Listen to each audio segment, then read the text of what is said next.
Easy. So, electric cars are the future, are they?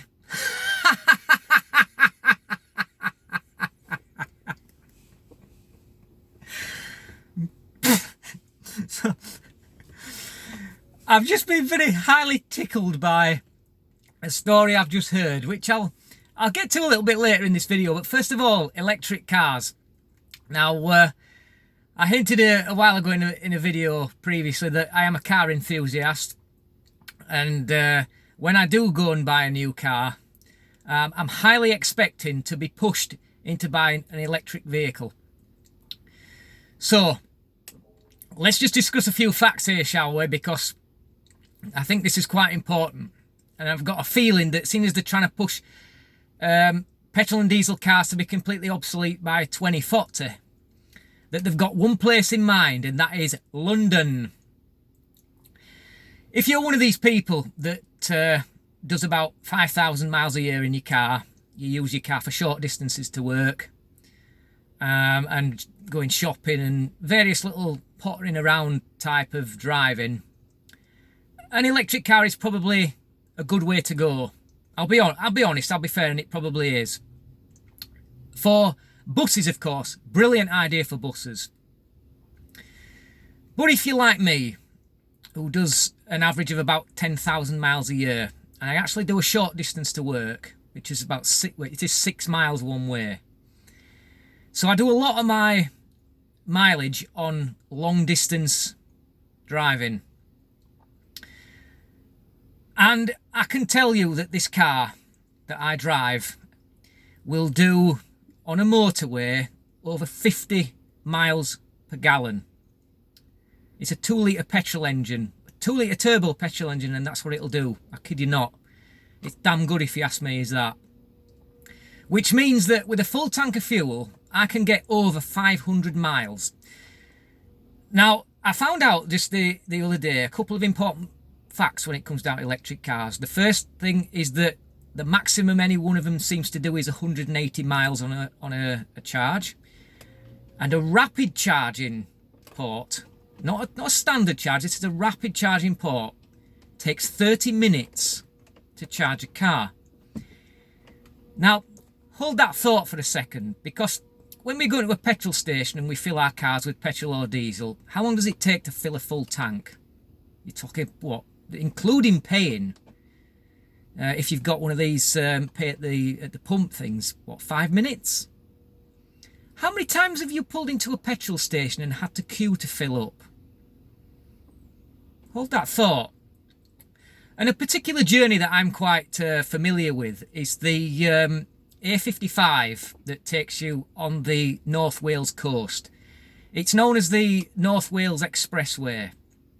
And from where I live in Halifax, West Yorkshire, to get to the area across North Wales in Snowdonia and that, which I'm used to going there quite a bit, a return trip on that will see me use 1/2 of a tank of fuel.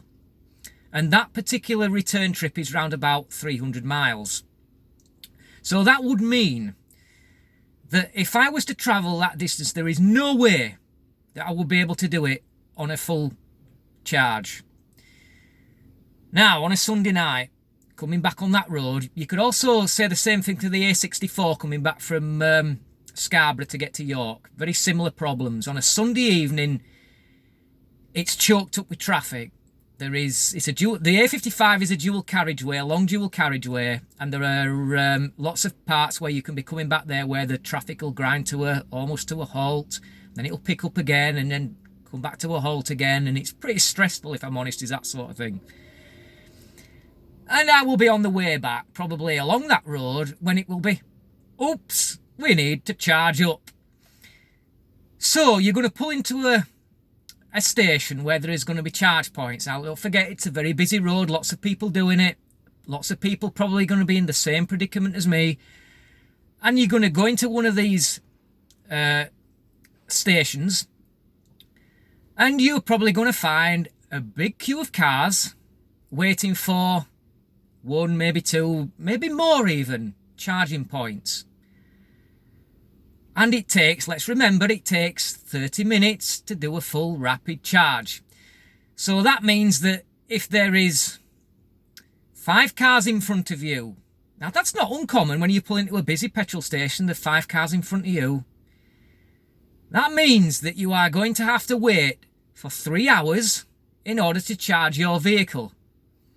That means that you're coming back on a Sunday evening from a day out, and you're not getting back home until after bloody midnight.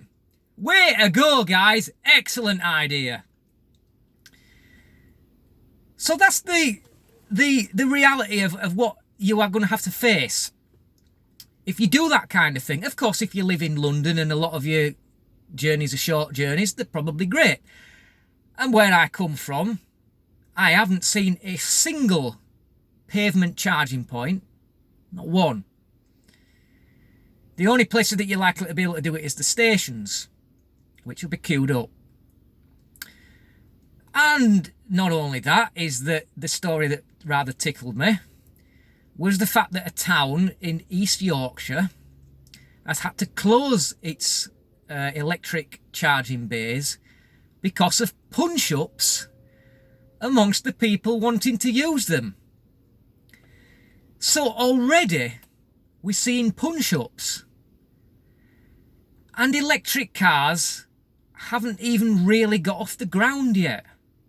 We're still all using petrol and diesel. I'm using petrol, and I certainly will not be changing to electric. As much as I would want to, I certainly aren't going to do it because it's completely impractical for me. So what's going to happen to me when they phase out petrol cars in 2040?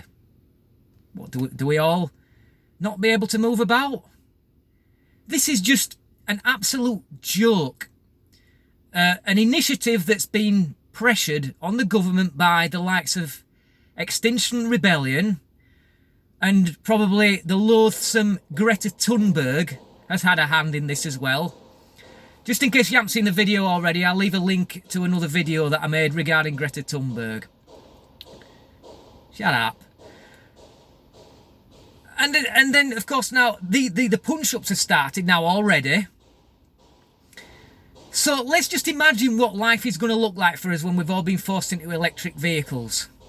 This is a disaster. It's like travelling in a car at 100 mile an hour. It's straight into a brick wall, and this is where we're heading with this. An absolute and utter joke. So, now the banging started next door. Thank you for watching. Until next time, easy.